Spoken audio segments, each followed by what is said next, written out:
Bomber Command's night raids were a brutal gamble. Flak bursting into the dark, searchlights raking the sky, and night fighters hunting the routes home.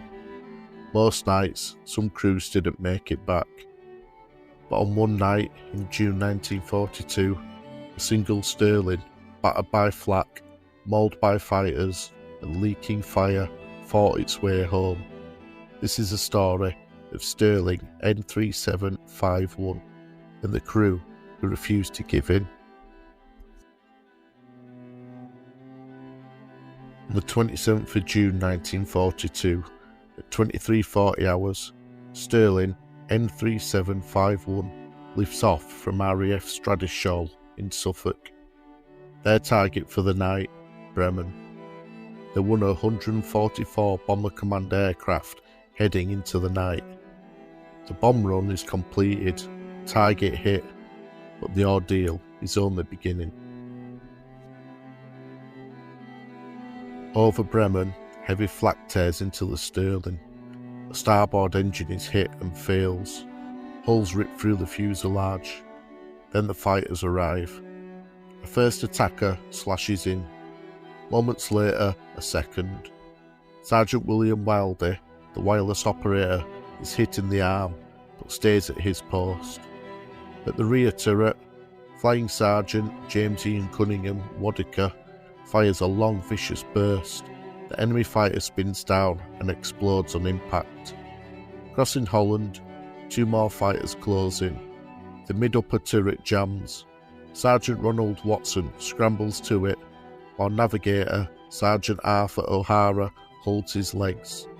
Watson forces the guns into action and rips into the lead fighter, which plunges out of control into the sea. Wadiker, having improvised a repair on a failed gun, opens fire at the second. The attacker breaks away and explodes before hitting the water. 5 fighters engaged, 3 destroyed, and 2 driven off. And somehow, N3751 still flies.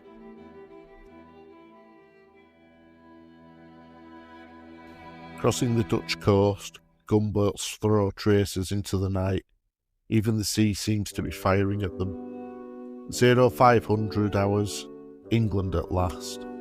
Sergeant Frank Morton Griggs, the Australian captain, brings the crippled Stirling in. With the undercarriage shot away, she screeches down with wheels up at Stradishall.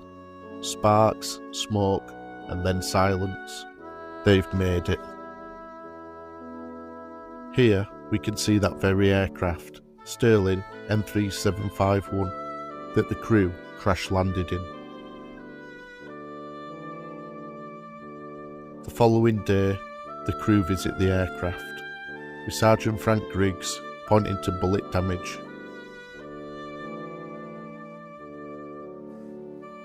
It's almost certain N3751 never flew again.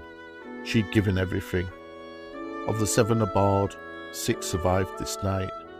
Sergeant Horace Arthur William Sewell was killed as a result of the action.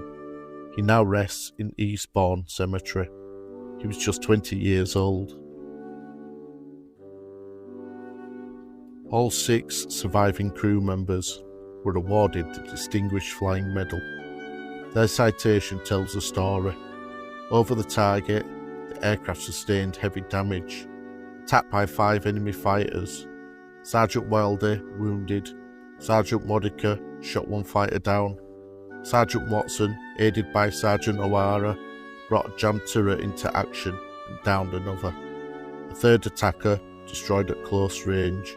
Sergeant Griggs displayed fine airmanship and crash-landing the severely damaged aircraft.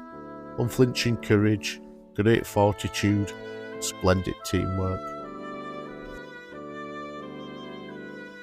One night, 1 bomber, 5 fighters engaged, 3 shot down. The crew who dragged the dying aircraft home by skill, grit and teamwork. Stirling N3751 may never have flown again, but her story still soars.